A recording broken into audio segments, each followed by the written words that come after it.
Hey everybody, welcome back to SoCal Sports Report. I'm Bobby DeMuro with my co-host Ailis Garcia here on the campus of Cal State Fullerton in lovely Fullerton, California. You know how I said lovely, I'm being respectful. Hometown right here. It's Orange County and I'm going to be as respectful as I can, alright? Hey, you know what? You know what they say about the OC? What do they say about the OC? Everybody knows about the OC. Everybody wants to move to the OC. I watched the show, that was enough. See, I never watched the show because I lived in the OC. That's true. I'm glad we're talking about shows because we're actually going to be talking movies in this episode.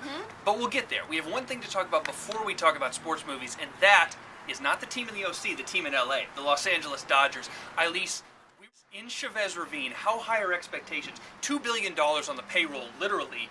Mattingly has to go to the World Series this year, does he not? I think he does, but I would say that he would be given a second chance for another year.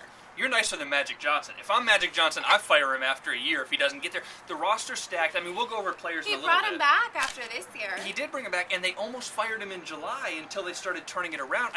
Major media market, he has to perform. He does, but I think they have the capacity to go all the way this year. So I don't even think that that's going to be an option. So you're saying it could be a moot point because they make it to the World Series exactly. anyways. Yeah. I mean, the Cardinals will give him a run.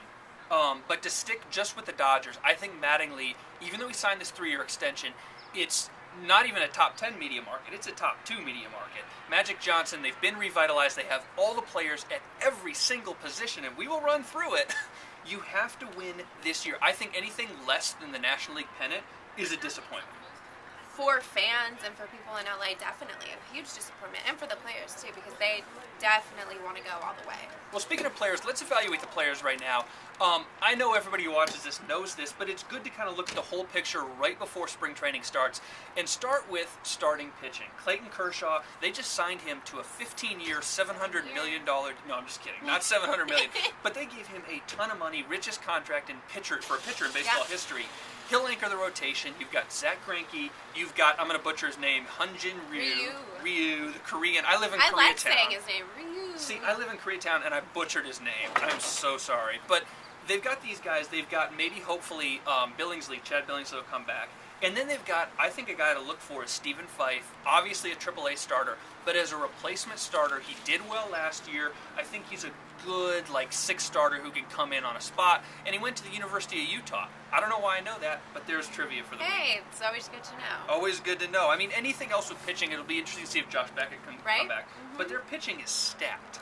It is, and they're even looking at maybe possibly even Arroyo, too. Yeah. So they're still looking because they didn't get Tanaka. Tanaka went to the Yankees. So I think that they still have an eye out for someone potentially, and in July they could pick someone else up. And you can never have too much pitching. We filmed this on Friday. This will air 3 days later on Monday. Yep. They could have picked up Bronson Arroyo by then. Who knows? So we could be already out of date. Moving to the bullpen, speaking of not having too much pitching, you can never have too much relief pitching. And the Dodgers have a ton of relief pitching, but they could always use more. I mean, Brian Wilson, Paco Rodriguez, and J.P. Howell are great left-handers for them, with Javi Guerra kind of in the mix there. Brandon Lee, you've got Kenley Jansen, who really kind of solidified himself as closer. And then they went and got Chris Perez, another closer. You can't have too many late-inning guys. I think they're really good. They have 31 pitchers in their arsenal, more than any other position, infield, outfield combined. Who are coming to spring training, including 40-man guys and non-roster. But 31 to choose from. Jamie Wright, our guy, fist bump for Jamie Wright. You know, he'll turn 67 years old during the season. No, I'm kidding. I think he'll turn 40, though. I have it right here, somewhere. I mean, I think he's 39. He's 39. He's up there in age. Yeah. Now, Jamie Wright, here's another trivia question. I'm just full of them. Jamie Wright was in high school, his senior season in 1912 or whatever it was. In 1841, was the Gatorade National High School Player of the Year in Oklahoma. Wow, so he's always been a prospect, and he's sticking around. I love the Rockies. He knows how to get those endorsements then. Yeah, he could pull that out and say, hey, Gatorade, forget Puig, look at me. But honestly, I mean, he may never see the big leagues this year, but they got a lot of guys who will, and we'll talk about Ethier in a second. I think they can use Ethier, or maybe your argument, Matt Kemp, as trade bait for another relief pitcher. Yeah, I think so. I think seriously, Kemp has been out for so long. He hasn't delivered for the team. The only thing that he's done for the team right now is bring fans in. They're so excited to see him come back, but he hasn't done anything. So if he doesn't do anything, if he doesn't come back, if he gets hurt again, I think he's done. Well, tell me about this, because I'm done with him. You were breaking up with him. You like the Cuban anyway. She's a Puig fan. you were at Dodgers Fan Fest interviewing people about this very thing, and people were saying to you that Kemp needs to have a breakout year, right? I mean, that's on fans' minds. They're so excited to see him come back and to see him play at a level that he used to play at, even have a better season than he's ever had. So that's something that they're really looking forward to, but I just don't know. No one knows how he's going to play. It's kind of like Kobe, you know? Yeah, we've talked about Kobe so much. No, we're done with Kobe for right now. I think we're actually talking about him next episode, though. One question I have, though, other than Kemp and Ethier, whichever one of those gets to be trade bait, the other question is Puig. Puig hit like 800 last year, and he started the season amazing, and he carried it through most of the season. Can he do it again? I think he's going to be a little bit more refined this year. He's had, half a season with the team. He knows how the team functions. He knows how it's run. He's now living in the U.S., so he's more accustomed to just American. And he's driving like an American, too. Well, he got let off, which was good. So I think he's just more used to things now. He's not so much of a newbie to the country. Yeah. So I think he has more of a focus on baseball. And he just said that in an ESPN interview, that he wants to go all the way to the World Series. Obviously, what player doesn't want to go all the way to the World Series? But that's his main focus. He's really working hard and had the whole off season, besides driving like a maniac, to practice to get ready. It's the ultimate conundrum, though. Great rookie season, and one of two things happens in your sophomore year. You either adjust to the league and get more mature, like Puig hopefully do, or you have a sophomore slump. I think pitchers going to adjust to him, and he may hit 290. We'll just have to wait and see. I think he's going to do really well. He's also got Guerrero, too, as another Cuban on the team. The Dodgers are looking at all the Cubans, which I think is great because, I'm Cuban. Are you part of the general managing situation over there? Yeah, I'm helping out with recruiting. Just a little bit. Perfect. Sure. Just a little scouting in Havana. But I think that since he mentions that he does have a brotherhood and a good relationship with other players, and I think that they have helped him out and kind of given him advice, just adjusting in general, but also, when you can connect to your teammates, you play better. Yeah.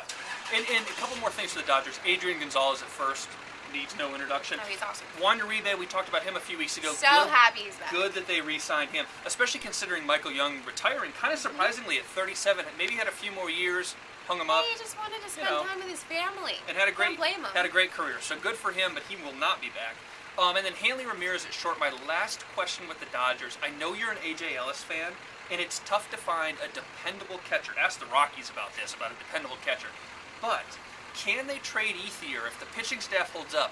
Could they trade Ethier or Kemp and go get a real impact catcher come deadline time?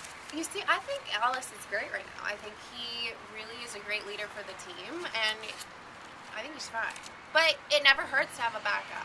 They do have backups, by the way. Tim Fedorovich from the University of North Carolina, and they just signed. Right there. Yeah, a little, and they just signed Miguel Olivo, 35 years old, still catching. He had a bad experience in Miami last year with Marlins ownership. Got in a huge fight with owners, but got out of that, and you might see him in the big leagues this year. But A.J. Ellis is the guy. I think he's great.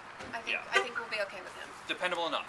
Mm-hmm. Also, what I wanted to talk about was D. Gordon and Alex Guerrero. They're both shortstops that are now being tested at second base. So this leaves kind of a question of, can they handle second base? Is there enough depth? What are we going to do? I think that's the only question right now for the Dodgers. Outfield is solid, pitching is solid, patching is solid, infield right around the middle. What do you think? Well, and it's interesting that you mentioned that, because the prototype looking at this was the Alex Rodriguez move when he went from Texas to New York, moving from short to third. Now, he was one of the best players in the game. Say what you will about performance-enhancing drugs. The guy could play baseball when he was in his prime. He had a little bit of a struggle at third defensively, and he figured it out.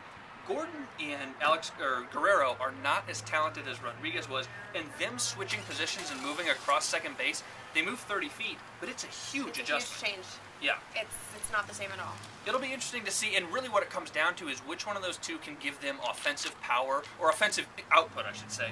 If they're a little bit of a defensive liability out in the field, can they at least overcome it with the bat? Yeah. Yeah. So I think that's something that we'll find out at spring training, and we'll see how they. And D. Gordon, literally probably the fastest guy in the big leagues. So that speed alone could actually overcome. Yeah. Yeah. But we'll see. And there is the Cuban Alex Guerrero. So it'll be interesting to see how that plays out. We'll see. Speaking of play, let's talk about playing some movies. All right. So we mentioned TV at the top of this. we're picking, because Miss Garcia here, a couple episodes ago, was talking about sports movies and how we should talk about them on the show. So that's exactly what we're going to do, because you guys asked us for that. So we're picking some of our favorite sports movies of all times. But instead of going through a list, we've got a few movies here. I'm more curious, Ailis, when you pick a sports movie, what makes a good sports movie? Is it nostalgia? Is it the acting? Is it the story? Like, what do you look for in a good sports movie? I think it brings out an emotion out from you, so I would definitely have to say it has to be emotional, and it has to bring back some type of memory, some nostalgia, because usually you watch a sports movie growing up as a kid, so it's going to bring back some good memories. So I'm going to have to say, hands down, you said sports movie, the first thing that comes to mind is The Sandlot. No questions asked. Sandlot, best movie growing up as a kid in the 90s. Are you ready for the trivia question of the day? Let's hear it.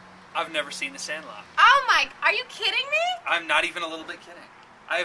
I've seen Rookie of the Year. I've seen every other baseball movie, never The Sandlot. Oh my gosh. I know. We're going to get lots of comments on this video because The Sandlot, I mean, come on. Benny Rodriguez? Never seen The Sandlot. Oh man. I bet it sucks. Oh, it's amazing.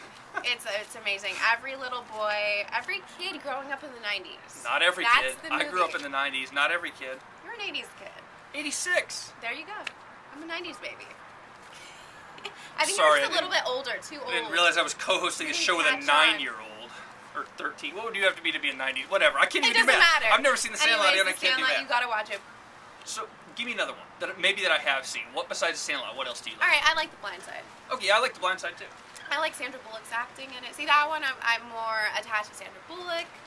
My good friend Coach O made a little cameo. Yeah, that's true. Ed Orgeron is in The Blind Side. I totally forgot about that. They have him, they have Saban, they have, I think, Lou Holtz. They got a bunch of guys. Yeah. Yeah, I totally... So, and that one's very emotional, too. You Yeah. really... That one's more of a drama, I would say, than The Sandlot's more of like a carefree. You ready for me to... Feel-good movie. You ready for me to drop 3 really underrated ones on All right, you guys? let's hear it. Not, obviously, the most classic sports movies, but if you want 3 good ones, the first one... And if you've seen them, please let Bobby know that so that he's not like the only one who's Please ever do, watched this actually, movie. if you have seen them. The first one is called 8 Seconds. It's a bull riding movie. It's a documentary about a bull rider named Lane Frost. Fascinating. It was an 80s movie, so if you're 90s baby, you're not allowed Never to watch seen it. Never seen it. Never even heard of it. The second one, you've seen this one, Endless Summer, surfing movie. I know Love it. these are non-traditional sports, but a great surfing movie, kind of funny, kind of cute, kind of interesting as a documentary. And then the third one, stay with me now, Matt Damon, John Malkovich, Edward Norton Jr. I'm, of course, talking about 1998's Rounders. Poker. Poker is a sport. It's on ESPN. Poker and spelling are sports. It is. There you go. You made your case for it. If Matt Damon is in a movie playing poker, I mean, I think that would be pretty good. If Matt Damon's in a movie, I will watch it. If he's in a movie playing I'll poker... watch anything with Matt Damon in there. I'll watch But going back, anything. I would totally... Can we go on an Endless Summer? Well, yeah. I mean, that movie is awesome. You didn't see what I did last summer? I had an endless summer. I ate at every fast food restaurant. No, I'm just kidding. That was my endless summer. No, but I think out of the 3, I would say you definitely have to see Endless Summer if you haven't.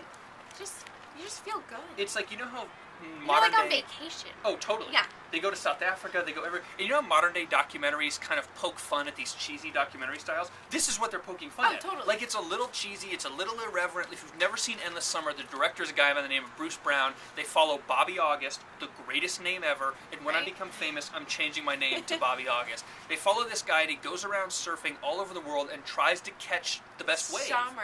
Yeah, like it's the endless summer. They go around the equator pretty much, and they go South Africa, they go to Brazil, they go to LA, and they just surf. Like, how awesome would it be to just take a year off and just go surfing for a year? But can you surf? Well, I can sunbathe. Endless Summer. I'll get in the water. Well, Get my feet wet. that was a little bit of a thud, the conclusion to that topic. Well, she can't surf, she can sunbathe, the endless tanning summer. Hey, gotta have a good tan. All right, well, guys, we want to know what your favorite sports movie is, or if you think that because I've never seen The Sandlot, I should be taken out back and shot. Yes. Let us know. I don't know about shot. We'll play easy on you. Just force me to watch it. Or if Benny the Jet Rodriguez, is that his name? Yes, Okay, if I need to become Benny the Jet Rodriguez for a show, doesn't he wear a Dodgers hat? he does. Okay, so maybe Oh, I'll really? wear a Dodgers hat for an episode. I think you're gonna get a little bro crush, a little man crush on him.